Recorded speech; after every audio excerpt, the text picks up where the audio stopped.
Why Good Philanthropy Needs Government. Laura Arnold, co-chair, Arnold Ventures, a Latina woman with short, bouncy black hair, wearing a black dress with gold accents and red lipstick. Van Jones, CEO, Reform Alliance, host of The Redemption Project and The Van Jones Show, a black man with glasses wearing a navy blazer and navy polka dot shirt with jeans and black boots. Please welcome Laura Arnold and Van Jones.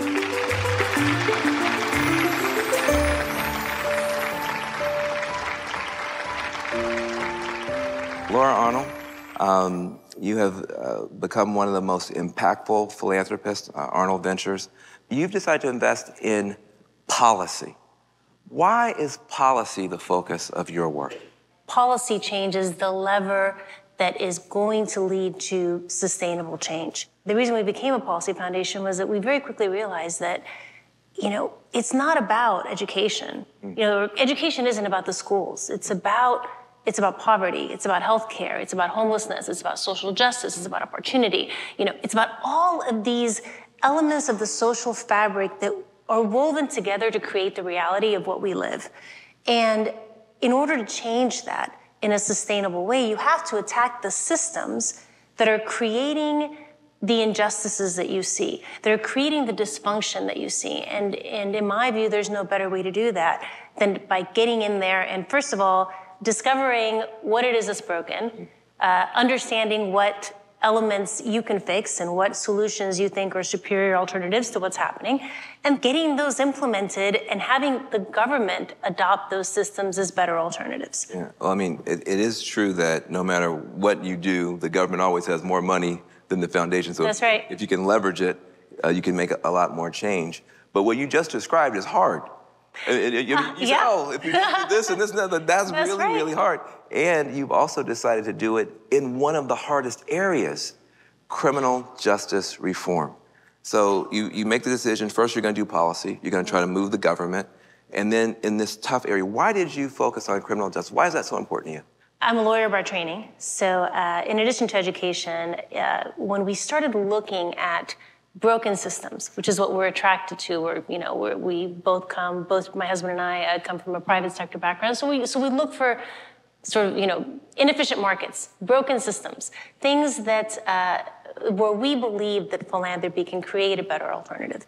And you don't have to look very far to understand that, that criminal justice is a deeply broken system from really every respect. And I need not tell the audience every way in which it's broken, because many of us in the audience live it, work in the space, and deeply understand and are fighting every day to right those injustices. But whether or not you take a civil rights perspective, a civil liberties perspective to the issue of criminal justice, or whether you look at it from a cost-benefit lens, understanding the massive, massive waste of resources that we see in our criminal justice system, you see that it's a system that is senselessly broken. So we started about 12 years ago looking into what aspects of the system do we think we can change? What aspects do we think are not only broken, but are able to be singled out such that we can really make a short-term impact that could evolve into something that is long-lasting. And that's how we started looking at pretrial work and bail reform, and that's how we began that journey. The thing that's the most striking about you, besides your incredibly rigorous and really singular approach, frankly, in the area of criminal justice, is you and your husband. Why are you doing this? I think this sort of constant feeling of just being blessed by the resources that we have, by the opportunities that have been given to us, and by the platform that we have to really create good.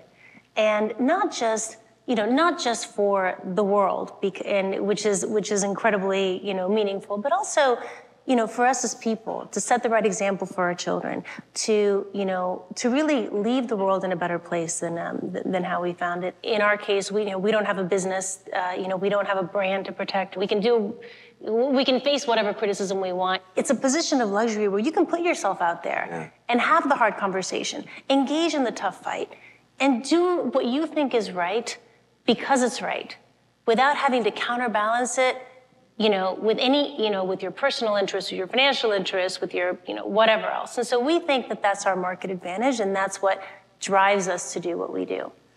It's great. It's great what you do. It's great the way that you do it. You challenge this field. You transform this field.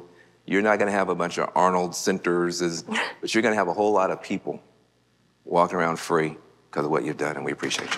Well, thank you. Thank you. Thank you.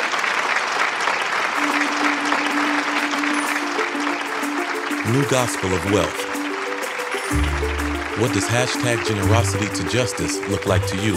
FordFoundation.org/New Gospel.